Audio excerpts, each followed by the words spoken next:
Welcome to the show. I'm your host, Chris James. The McAllen event was a real success. 124 people came to listen to me speak. I tried to get it recorded for some of y'all that couldn't make it, like Bill and Ryan. My wife could only do so much with her cell phone. And Noe Torres was supposed to be there, but he didn't make it. Kind of a relief, really. Peer pressure. Uh, I would have been standing up there staring at him the whole time, wondering if he liked what I was saying or if maybe I was screwing up or something. The head of the Valley MUFON was there, and he seemed to like it, so let's see where it goes from here. Today's show is made possible, of course, by the Organic Man Coffee Trike. I was just there yesterday, I believe, picking up a couple of bags of the best coffee on the planet. 4501 McPherson for the best coffee you'll ever taste. If you are not in Laredo, you can go to organicmancoffeetrike.shop and pick up a bag or two or three or several. A conspiracy is an agreement or a plan made between two or more people to engage in an illegal act, to obtain an unlawful objective, or to deprive another person of their legal rights. A conspiracy may be engaged in to move a plan forward, each person involved being aware of his or her part. It is not necessary for each person involved in a conspiracy to engage in the act itself or even be aware of each stage or the other people involved. When the U.S. government wants money, the Treasury Department prints bonds, which are promissory notes or debt obligations. These are then sold to the Federal Reserve, which then loans the U.S. government Federal Reserve notes. The money the U.S. government, and thus in turn the U.S. people, and the people of all nations of the world who hold dollars, Federal Reserve dollars, uh, their debt instruments owed to the Federal Reserve by each of us. Sooner or later, you must return these notes with interest. The Federal Reserve is not owned by our government. It is neither federal nor is it any kind of a reserve.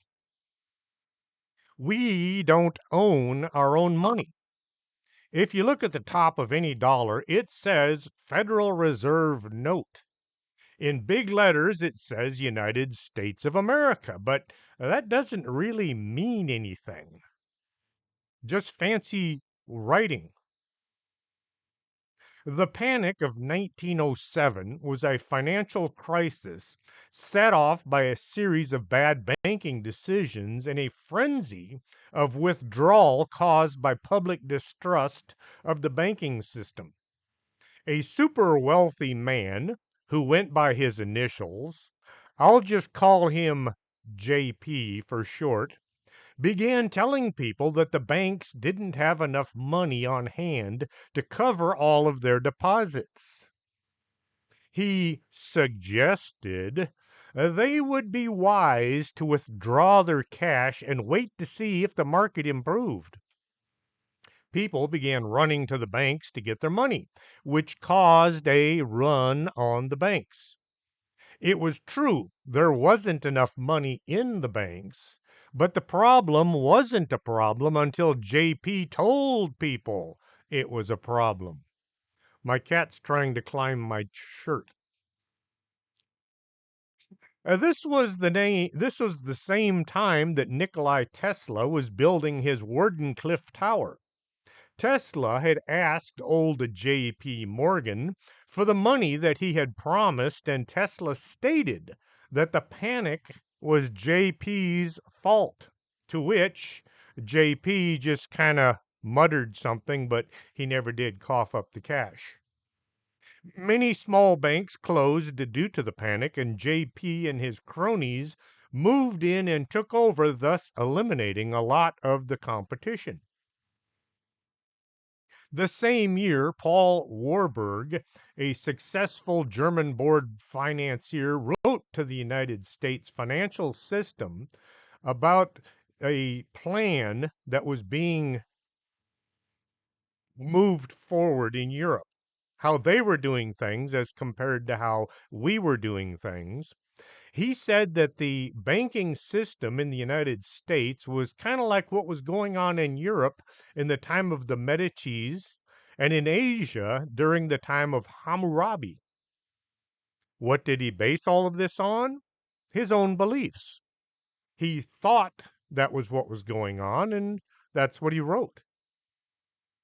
Months after Warburg wrote those words, the country was struck by the Panic of 1907. The panic galvanized the U.S. Congress, particularly Senator Nelson Aldrich, the chair of the Senate Finance Committee. 1908, Aldrich sponsored a bill with Representative Edward Vreeland to create the National Monetary Commission to study reforms to the financial system. Aldrich quickly hired several advisors to the commission, which included Henry Davison, a partner at J.P. Morgan, and A.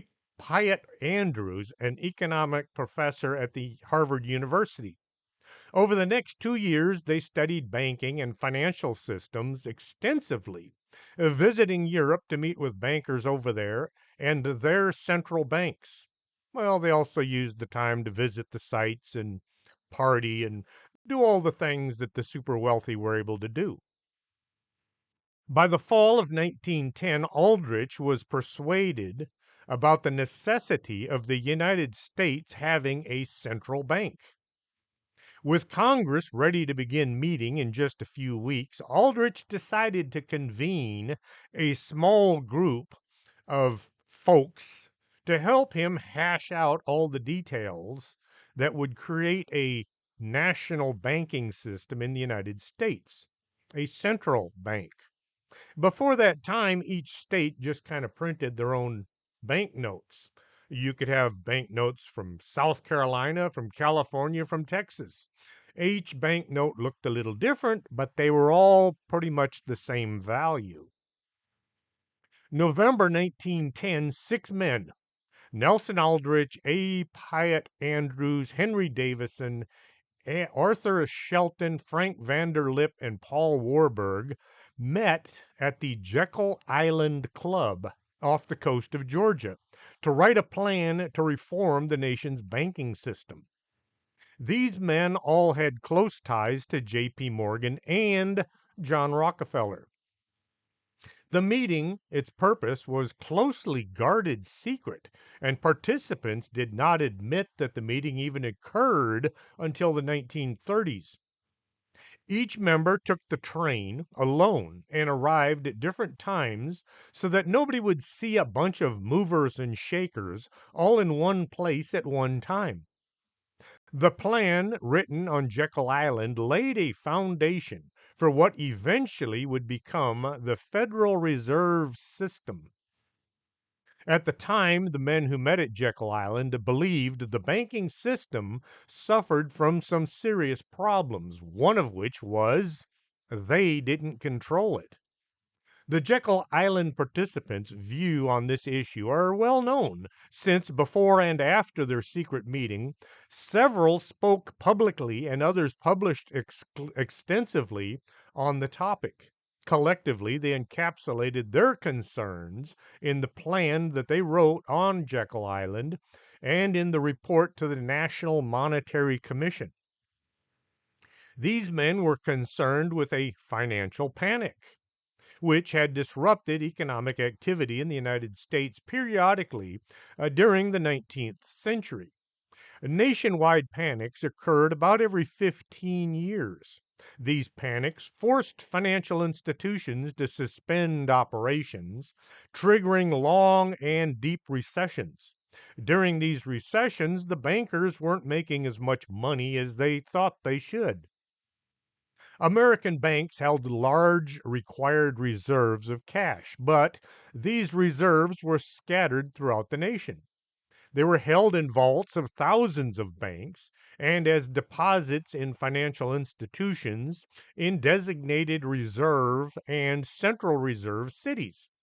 During crisis, they were frozen in place, preventing them from being used to alleviate the situation that they were there to prevent. During booms, banks' excess reserves tended to flow towards bigger cities like New York, where banks were investing them in what were called call loans, which were loans that were repayable on demand to the brokers. The bankers in turn loaned the funds to investors who were speculating in equity markets, whose stock purchases served as collateral for transactions. This American system made bank reserves immobile and equity markets were very volatile. A lot of these super rich folks would borrow money and then invest it in the stock market. And then they would either sink or swim depending on how good their luck was or how good their intel was. In Europe, bankers invested much of their savings in short term loans to merchants and manufacturers. This commercial paper directly financed commercial and industry while providing banks with assets that they could quickly convert to cash during a crisis. These loans remained liquid for several reasons. First, borrowers paid financial institutions, typically banks, with which they had long standing relationships. To guarantee repayment in case the borrower could not meet their financial obligations. Second, the loans funded merchandise in the process and produce of which the sale could pay back the loan should the investor have made bad mistakes. The Jekyll Island participants also worried about the inelastic supply of currency in the U.S. More people were owed money than there was money to pay them back, just like when the panic of 1907 happened. It's the same today. If every person in the United States with a deposit in a bank were to walk in all at once and withdraw their money, the banks would run out of money before we ran out of deposits. But that's the way the system works. All that money you have in the bank is just little digits in a computer somewhere. The value of the dollar was linked to gold, and the quantity of currency available was linked to the supply of special series of federal government bonds. A dollar bill was supposed to be redeemable for its face value in gold. You were supposed to be able to walk into a bank, present the teller with a bank note, and walk out with that amount in gold. The supply of currency neither expanded nor contracted with seasonal changes in demand for cash, such as during the harvest season when a lot of people were employed in the fields and they needed their money, or during the shopping season like Christmas when everybody was out spending tons of cash. They didn't increase the amount of money on the market. This inelastic supply of currency and limited supplies of gold also contributed to long and painful deflations. Jekyll Island participants believed that an array of antiquated arrangements impeded America's financial and economic progress, especially their own. American banks could not operate overseas. Thought I turned that thing off. One time the phone rang and I picked it up and I held it up to the microphone and I said, "Thanks for calling Strange Things with Chris James. You're on the air." And it turned out to be a friend of my wife's who was trying to call her. And she just froze like, ah, she didn't know what she was doing. Well, anyway, I kind of scared her, I guess. Oops, I thought I turned the phone off. Anyway, back to the show. Jekyll Island participants believed that an array of antiquated arrangements impeded American financial and economic progress, especially their own. Now I'm being attacked by a cat. American banks could not operate overseas. Thus, American merchants had to finance imports and exports through financial houses in Europe, usually in London. American banks also struggled to collect checks outside the boundaries of a single city. Back then, if somebody wrote a check and gave it to the teller, then the bank had to send that check by courier to another city where the other bank would cash the check and hand the courier the cash, which was then shipped back to the original bank. It took a long time to process things like that. The increased costs of intercity and interstate commerce and required risky and expensive remittance of cash over long distances. Say you had a check in New York that had to be cashed in California. Well, somebody was going to have to drive back and forth with the money. Well, they're going to have to take the train. A member of the exclusive Jekyll Island Club was J.P. Morgan, and he arranged for the group to use the island and the club's facilities. This club was considered the most exclusive location in the world. The so called cottages that they stayed in were bigger and better than most people's homes throughout the rest of the country. Aldrich and Davidson chose the attendees for their expertise, but Aldrich knew that their ties to Wall Street could arouse suspicion among their motives and threaten the bill's political passage. The folks with huge investments in the stock market would not only have firsthand knowledge of the coming changes in the nation's monetary system, they would be able to buy and sell long before any other investors even knew that something was about to happen. This is known as insider trading, and it's illegal, but it goes on all the time anyway. Now, people are getting filthy rich using insider trading, but then Martha Stewart got thrown in prison for doing it. She must have decorated somebody's house wrong. An additional member of what became known as the First Name Club was Benjamin Strong, vice president of the Bankers Trust Company and the future founding chief executive officer of the Federal Reserve Bank. The guy was in a position where he was creating his own job. Aldrich and his colleagues quickly realized that while they agreed on some of the principles, establishing an elastic currency supply by a bank that held the reserves of all the banks, they agreed on most of the details, like who was going to make the most money. Each of these men were there to see to it that they came out with the biggest return. The citizens of the United States, well, we would all get what was left over. By the end of their time on Jekyll Island, Aldrich and his colleagues had developed a plan known as the Reserve Association of America, a single central bank with 15 branches that would be spread across the country. Each branch would be governed by a board of directors elected by the member banks in each district. Larger banks would get more votes, and therefore they would have the control over all of the smaller banks. Sounds like a fair plan to me. In other words, the big banks in New York would run all of the banks throughout the rest of the country. The nation's body would set discount rates for the system as a whole, and they would buy and sell securities.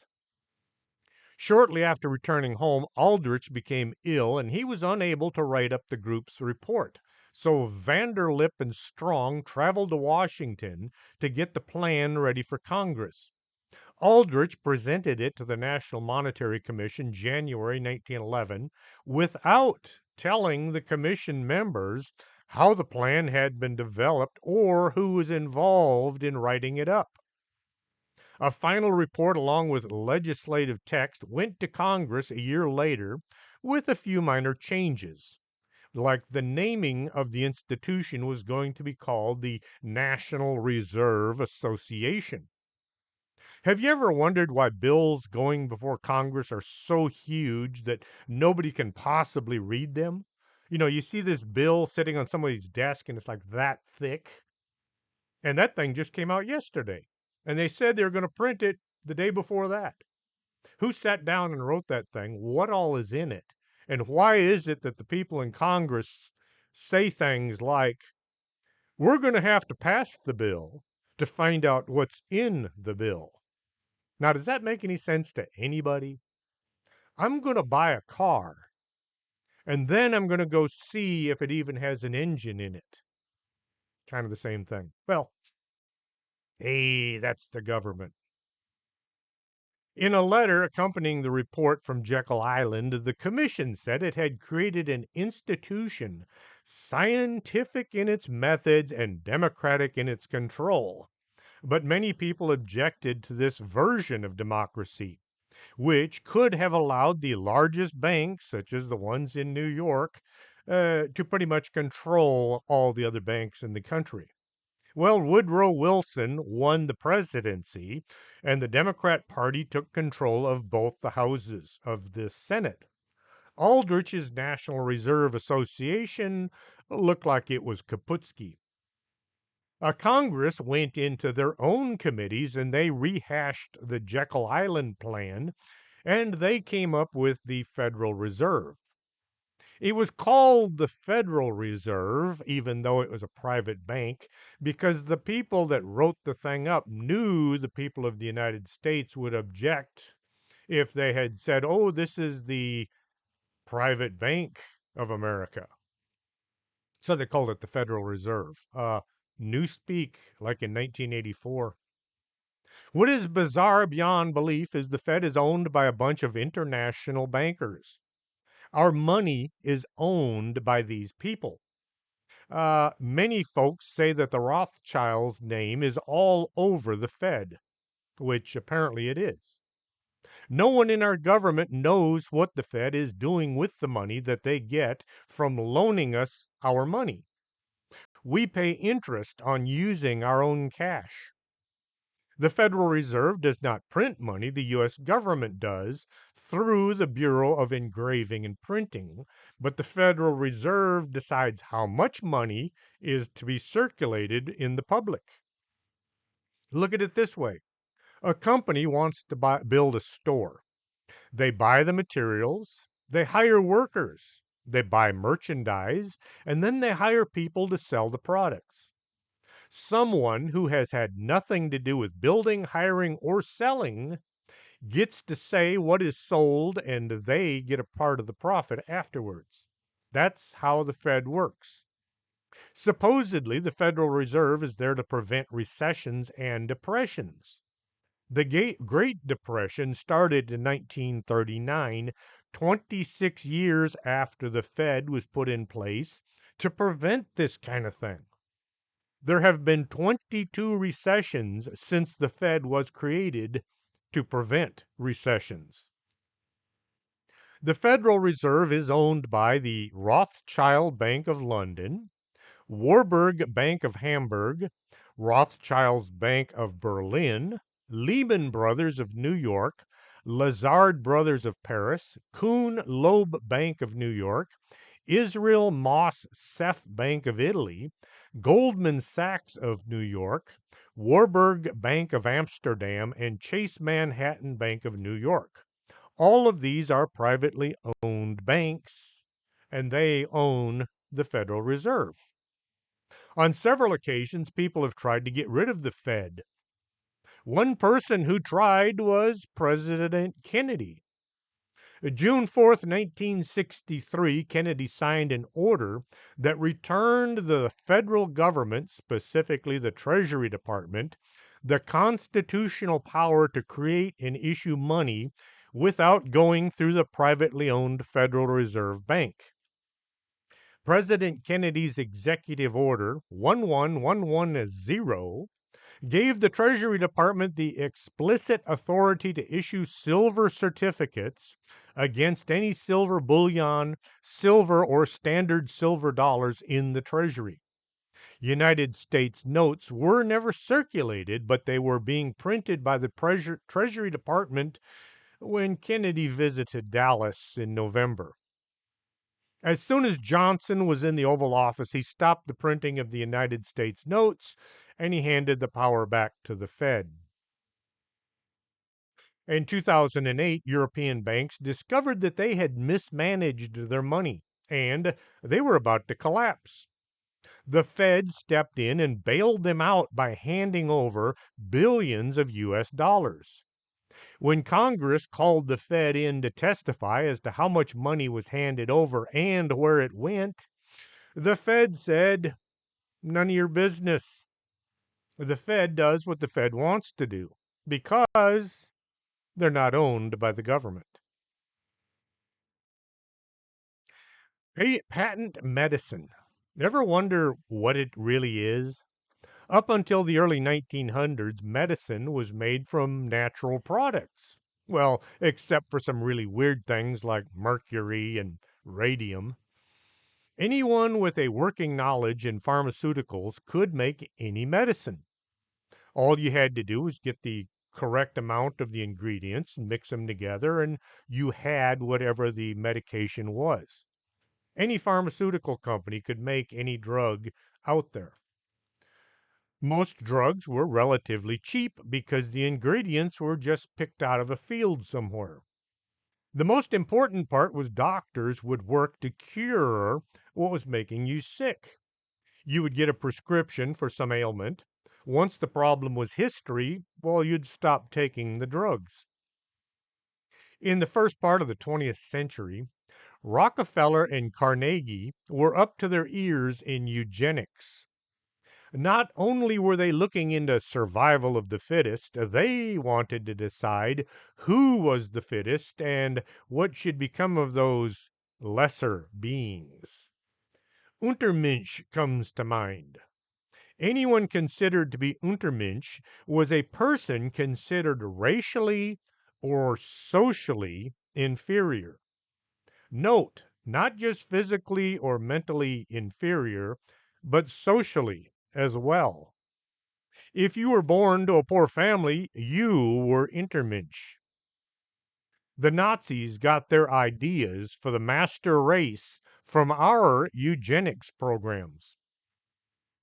Abraham Flexner was born in 1866 in Louisville, Kentucky, to a very well off family. Flexner is considered the father of modern medical education. For several years, he ran a college prep school in his hometown of Louisville. 1908, Flexner published The American College, a Criticism, a book criticizing American college education. His book attracted the attention of Carnegie Foundation, and he was commissioned to write a report on the state of medical education in America and Canada, which led to the creation of what they called the Science-Based Standards for Medical Education in the Americas, and a closure of a large number of medical schools, thus restructuring the medical market in America and in the world. Not only did they close a lot of medical schools, they were in a position to decide who would be eligible to attend the schools that they allowed to stay open. So they were able to pick and choose who was going to become a doctor. Abraham's brother, Simon Flexner, went to Johns Hopkins School of Medicine, and after graduating, he became a medical researcher at the Rockefeller Institute for Medical Research, going on to become its first director. He was a personal friend and advisor to John Rockefeller. Abraham's daughter, Eleanor, grew up to become the pioneer of women's studies. Abraham's nephew, Louis Barkhouse Flexner, was a founding director of the Mahoney Institute of Neurological Science at the University of Pennsylvania and a former editor of the Proceedings of the National Academy of Sciences. Starting in 1904, the Carnegie Institution founded the Station for Experimental Evolution at Cold Springs Harbor, Long Island, that hosted the federally funded Eugenics Records Center. The Carnegie Foundation support, the ERO, quickly became the most important center for eugenics research in America. They got to decide what amounted to a good citizen or one in need of fixing or eradicating. Abraham Flexner became the education specialist who was commissioned by the Carnegie Foundation for the advancement of teaching to assess the state of medical education in the United States and Canada and the early part of the 20th century. Flexner visited all 155 medical schools that existed at the time, and he issued detailed report in 1910. Medical education in the United States and Canada, also known as the Flexner Report, that called for major reforms to medical education, including higher admission standards for students, adherence to the scientific method in research and practice, and oversight by state licensing boards. The Flexner Report is a reflection of his subjective views of the world. The views of a loyal supporter and a professional beneficiary of the pharmacological school of thought who carried a great distrust of homeopathy, osteopathy, and so on. His report said, currently there are too many doctors. Most are practicing God knows what, and it is frustrating as hell. There are too many medical schools. They are all over the place when it comes to admission standards and education. Could I say there were too many lower class folks getting educated to become doctors? Flexner went on to say medical schools are regrettably allowed to make money without adhering to what I believe to be the correct, and it needs to be changed. Not what is best for the patient, but what he believed was the correct form of treatment.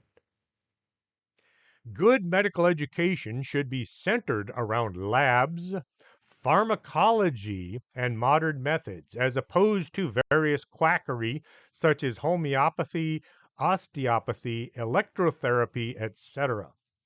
Homeopathy is a medical system based on a belief that the body can cure itself. Those who practice it use tiny amounts of natural substances like plants and minerals. They believe these stimulate the healing process. It was developed in the late 1700s in Germany. Osteopathy was a branch of medical practice to emphasize the treatment of medical disorders through the manipulation and massage of bones and joints of the muscles. You might call it chiropractic.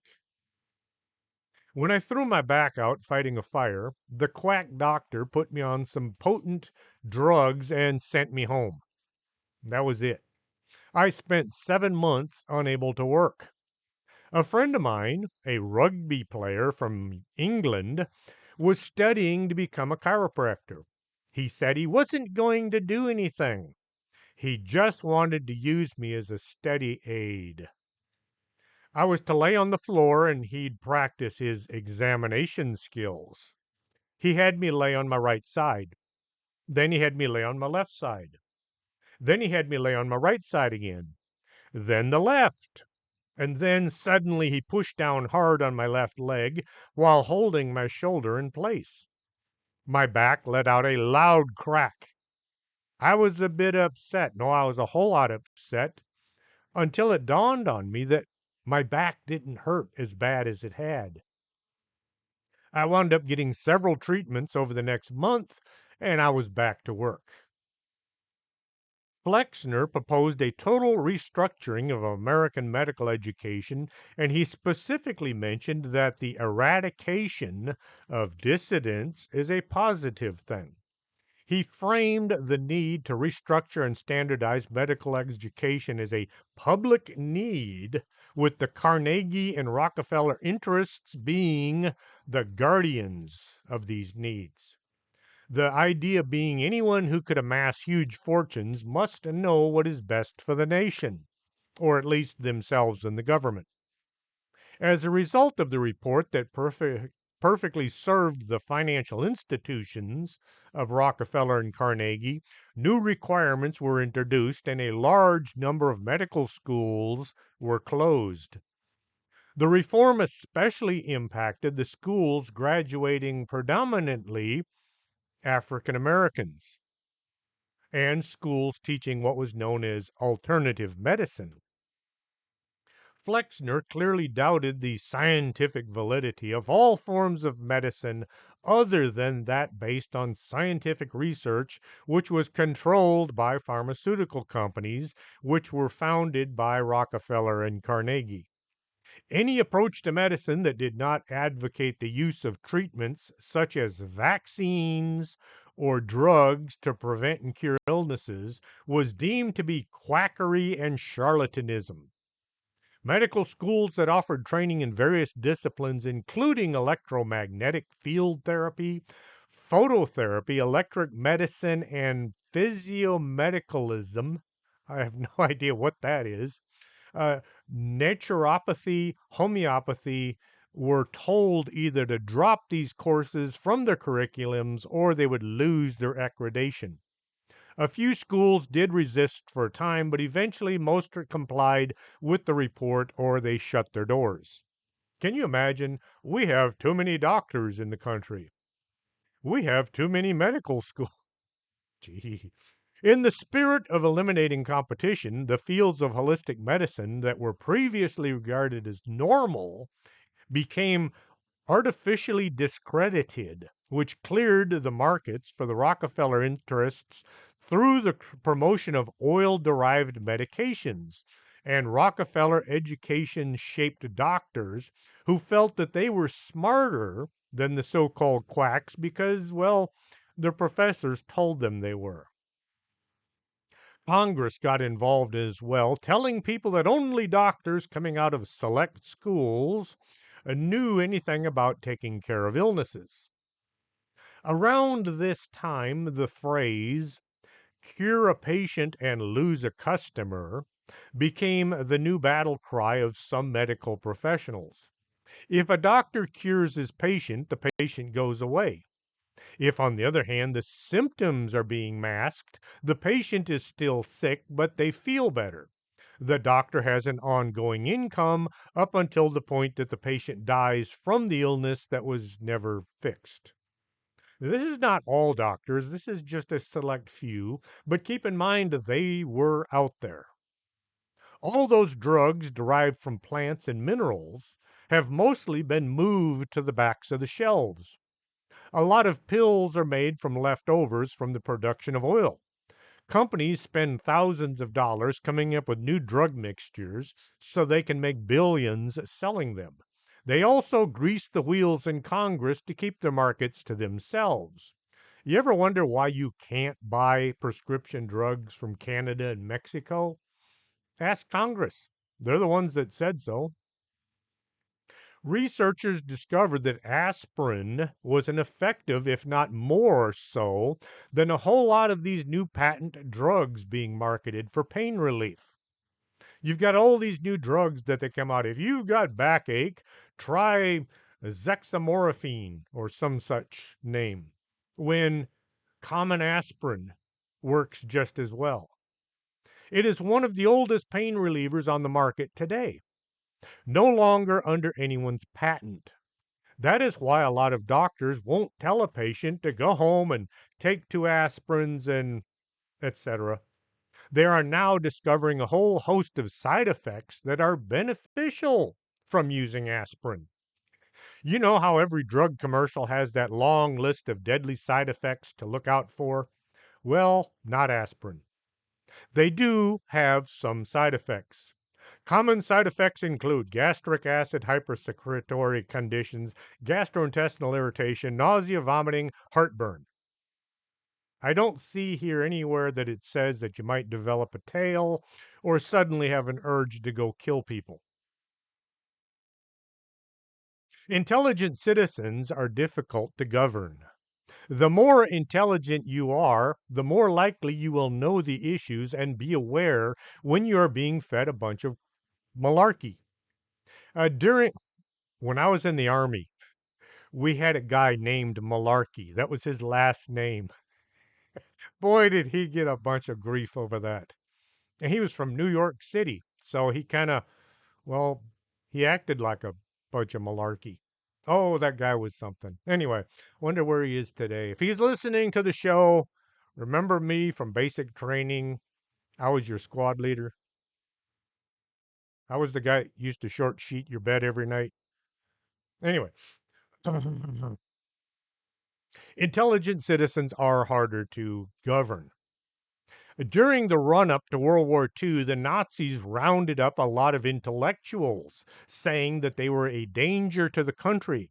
They were not a danger to the country, they were a danger to the Nazi Party. Their main interest was educating the youth to behave and not think.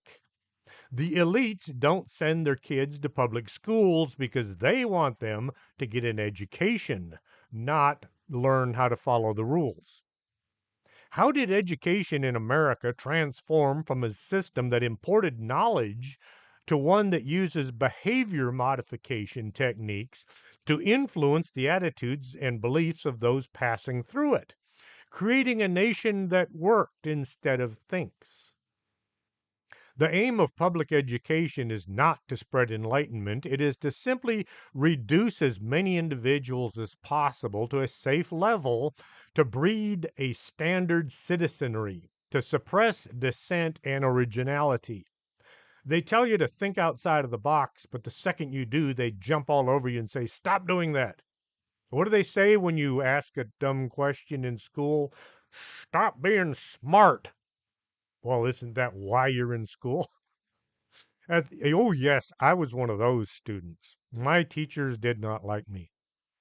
My wife is concerned that I was a problem child when I was in school. Anyway, as students find it harder to get through each grade level, the administration simply lowers the bar so that more kids can pass through without too many problems.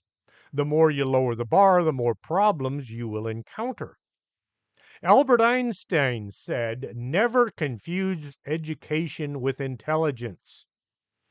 In the book The Dumbest Generation, Mark Bowlin reveals how a whole generation of youth is being dumbed down by their aversion to reading anything of substance and their addiction to digital nonsense coming in through social media. Look at any school. How much is spent on athletics? Athletes that can catch a ball or they can run fast. Uh, every school, that's all they talk about is, oh, we got the best football team, or we've got the best field and track team. How many schools have a chess club? How about a reading club that is actually supported by the system and not privately funded? Intelligent and intellectual students are referred to as nerds, dweebs, dorks, and geeks, and they're usually harassed or even assaulted by the jocks for displaying any form of intelligence. When did being stupid become popular? America needs workers just smart enough to ask, "You want fries with that?" and get paid as much as a person who actually learns a trade. I went to college, sort of. It was a junior college, it was a technical college. I learned to be an EMT. Then I went on to become a paramedic. I used my training to actually save a few people's lives. I knew people with 4-year educations that worked much less. I knew folks with 4-year educations that were making less money than I was, and they couldn't even put a band aid on correctly. I also know folks who own companies that are dying to find intelligent people to work for them. I was a roofer for several years, hot mop roofing. If you've never done that, that is a job and a half. Summertime in the Houston area, humidity 100%. We had a guy that we called the missing link. His job was to run the kettle, fill buckets with hot tar, and send them up to the roof. One day he turned the spigot on and, oh, look, sparkly things, and he wandered away. Well, I just happened to look down from the roof and I saw a hot tar was running out all over the driveway. I had to run down, cross the hot tar. It was a good thing I had on my roofing boots and shut the spigot off. The missing link went home for lunch one day and he forgot to come back to work. Thank God. We had to go and deliver his check to him. Now, here's the weird thing. He graduated from high school. According to that piece of paper, he knew something, but I don't think there was anything going on behind his eye sockets. Oh well. I wonder if he's still alive today.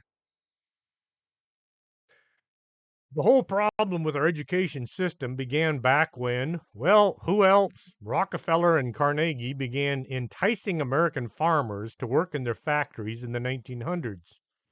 1902, John Rockefeller created the General Education Board, which he spent $129 million creating. The GEB provided major funding for schools across the nation and was influential in shaping the current school system. As Rockefeller put it, I don't want a nation of thinkers, I want a nation of workers. In the words of Frederick T. Gates, a business advisor to Rockefeller, this guy said, "We shall not try to make these people or any of their children into philosophers or men of learning or of science. We are not to rise up amongst them authors, orators, poets, or men of letters. We shall not search for great artists, painters, or musicians." In other words, the Untermensch were just there to ask if you wanted fries with that. Just smart enough to turn a bolt.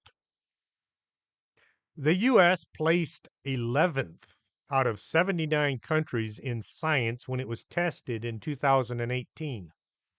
The top 5 math scoring countries were all in Asia. I don't want to say it, but it does sound as if the that saying about Asian kids being better in math, it's true. I wonder why.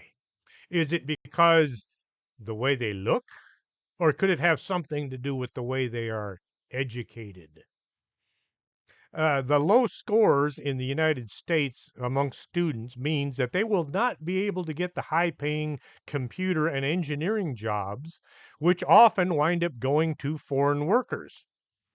Anybody can type keys on a keyboard, but the innovators are mostly coming from other countries, such as India and Asia. Silicon Valley is America's high tech innovation center because most of their high paid employees are foreign born and foreign educated. I watched a video of a bunch of college kids trying to open a can using a can opener. It took one of them about 5 minutes to get the can opened. I could do that back when I was 8 years old. Boy, howdy, if school teachers were treated like athletes, our country would be in great shape. Can you imagine? Each year, the schools hold a draft session at the beginning of the school year. Teachers would get picked by their past performance. They would be bid on by the different schools. Oh, we'll give you $100,000 if you'll come teach at our school. Oh, we'll give you $150,000 if you'll teach at our school.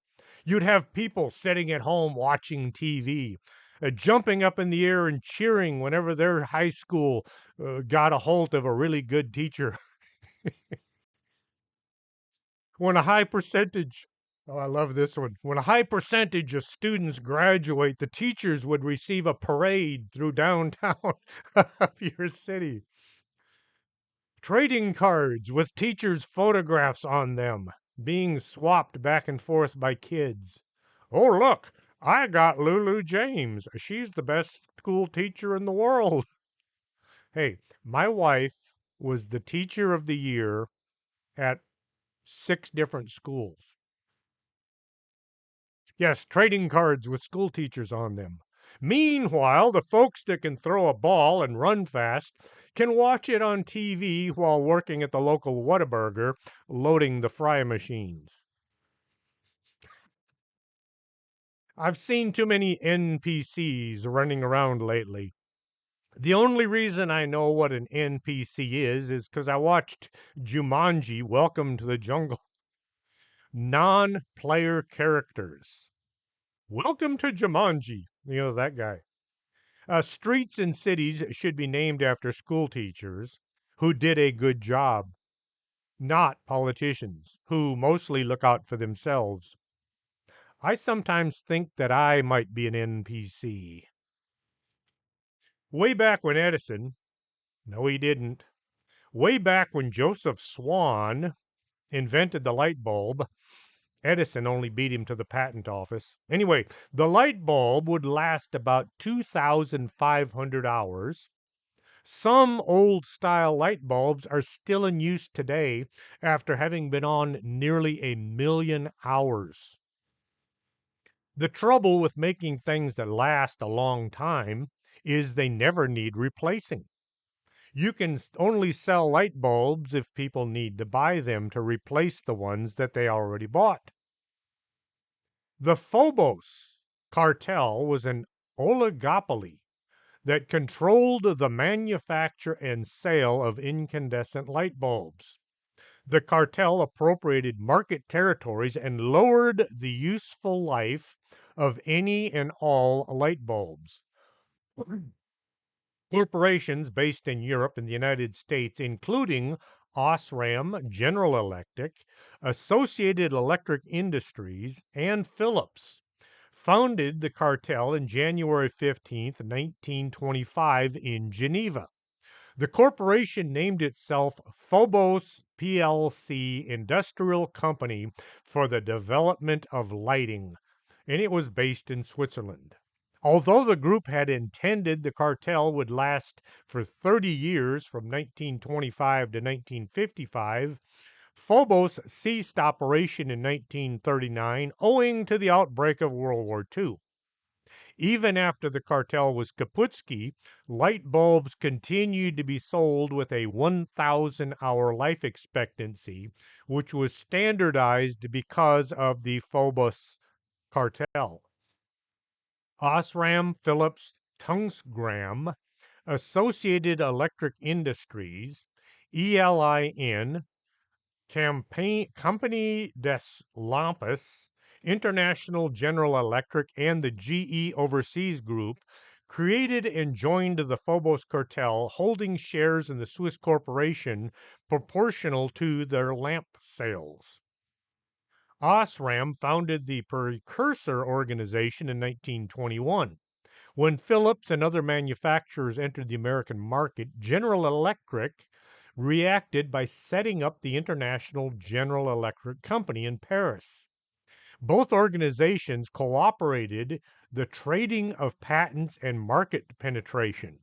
Increasing international competition led to negotiations amongst all the major companies to control and restrict their respective activities in order to not interfere in each other's spheres. Competition is actually a good thing. It gets rid of things that don't work right, and it allows innovations to improve the product. The Phobos Group didn't allow competition or innovation. The cartel lowered operational costs and worked to standardize the life expectancy of light bulbs to 1,000 hours, cutting their usefulness down by about 75% from 2,500 hours, and then they raised the price without fear of any competition.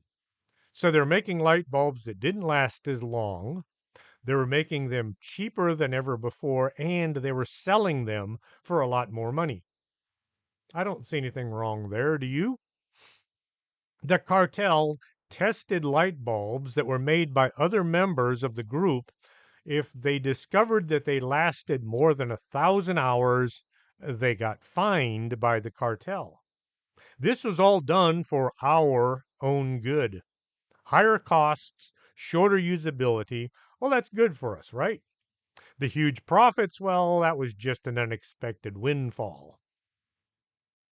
That's why your light bulbs didn't last very long. Gee, I just put that light bulb in and it burned out. That's why. In the 1920s, two men created a scheme to gain control of the minds of Americans. They set out to identify people's deeply buried wants and use subtle messaging to manipulate them into doing whatever they wanted without realizing they were being controlled. At the cost of people's health and well being, folks were being manipulated into buying and using things that were downright dangerous. Cigarette smoking was considered cool. Never mind the health problems. Eating food that would make you obese, well, that was just marketing. Edward Bernays was Sigmund Freud's nephew, and he used his uncle's insight into the subconscious to develop his methods. Their goal was to turn normal working Americans into manic consumers, training us to desire an ever increasing amount of goods and thereby converting their lives' energy into profits for certain corporations. The second half of this conspiracy was Paul Mauser, who said, "We must shift Americans away from needs to desires culture. People must be trained to desire to want new things, even before the old have been entirely consumed. We must shape a new mentality. Men's desires must be overshadowed by their needs, must overshadow their needs." 1928, Barnes described how his techniques for mental manipulation had already permitted a small elite group to control the minds of the American population. He said, "The conscious and intelligent manipulation of the organized habits and opinions of the masses is an important element in democratic society. Those who manipulate this unseen mechanism of society constitute an invisible government that is the true ruling power of the country." I'm pretty sure our founding fathers would have had both these men strung up under a tree back in 1778. Our minds are being bombarded with ads on an hourly basis that tell us we need to have the latest car, phone, fashions, house, you name it. It used to be you'd watch YouTube and you could watch a video about various things. Now you have to suffer through several commercials before the video comes on. And then right in the middle of the video, they throw in a bunch of more commercials. Now, I understand, I do get paid once in a while for a few commercials, but some of these videos, it's like 600 commercials and 2 or 3 minutes of actual substance. My cat just threw up. Oh, and he made a great effort to it too. Well, since the 1930s, this conspiracy has succeeded beyond their wildest dreams.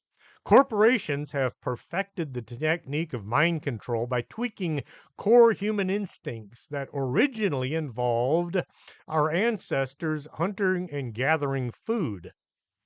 What used to be your driving force to go looking for something to eat is now the driving force you going out looking for the latest cell phone. FOMO, the fear of missing out, is hammered into people's minds, making them need the latest thing coming on the market. Go for the gusto. You deserve a break today. They're great. As soon as I say any one of those, your mind automatically pictures what the saying went to. Corporate predators have learned that the most valuable population to ensnare are children. Wayne Chilicki, General Mills chief executive, said, "When it comes to the targeting kids consumers, we at General Mills believe in getting them early and having them for life." Children in many countries are turned into junk food addicts with zero regard for their health or well being. As long as they're eating the right trash, the big companies are happy. Some people are growing up with all manners of health issues because they are taught to consume things that would be best thrown in the trash can. Half the children in South Asia are now undernourished or overweight, conditioned by pervasive advertising to spend what little money they have on empty calories and junk food. A new generation of mind controllers are now using sophisticated data mining technologies to inject their power even deeper into our minds. At the Stanford Persuasive Technologies Lab, BJ Fogg has taught entrepreneurs how to use hot triggers such as the thumbs up sign and the like button statistics to activate short hits of dopamine in people's brains that literally get them addicted to it. With social media now infiltrating every aspect of many teenagers' lives, the power of predatory corporate advertising to control their minds for profit has become an even more huge problem.